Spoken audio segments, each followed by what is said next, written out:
ಒಂದು ಹಳ್ಳಿಯಲ್ಲಿ ಬಿಸಿಲಿನ ಕಿರಣಗಳು ಭೂಮಿಯನ್ನು ಸುಡುತ್ತಿದ್ದವು. ಹೊಲಗಳು ಒಣಗಿ ಹೋಗಿದ್ದವು. ಜನರ ಕಣ್ಣಲ್ಲಿ ನಿರಾಶೆ ಮಾತ್ರ ಕಾಣಿಸುತ್ತಿತ್ತು.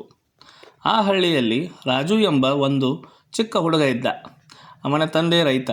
ಆದರೆ ಈ ವರ್ಷ ಬೆಳೆ ಇಲ್ಲ, ಆಶೆ ಇಲ್ಲ. ಒಂದು ದಿನ ರಾಜು ತನ್ನ ಕೈಯಲ್ಲಿ ಒಂದು ಚಿಕ್ಕ ಬೀಜ ಹಿಡಿದನು. ನಾನು ಇದನ್ನು ನೆಡುತ್ತೇನೆ ಎಂದು ಹೇಳಿದನು. ತಂದೆ ನಗುತ್ತಾರೆ. ಈ ಒಣದ ನೆಲದಲ್ಲಿ ಏನು ಬೆಳೆಯುತ್ತದೆ ಮಗನೇ ಎಂದು ಕೇಳುತ್ತಾರೆ. ಆದರೆ ರಾಜು ನಿಲ್ಲಲಿಲ್ಲ. ದಿನಗಳು ಕಳೆದವು. ಮಳೆ ಬರಲಿಲ್ಲ.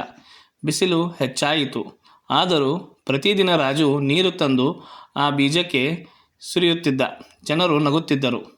ಆದರೆ ಅವನ ನಂಬಿಕೆ ಕಡಿಮೆಯಾಗಲಿಲ್ಲ. ಒಂದು ಬೆಳಿಗ್ಗೆ ಒಂದು ಅದ್ಭುತ ಸಂಭವಿಸಿತು. ಆ ಒಣ ನೆಲದಿಂದ ಒಂದು ಚಿಕ್ಕ ಹಸಿರು ಮಗ್ಗು ಹೊರಬಂದಿತು.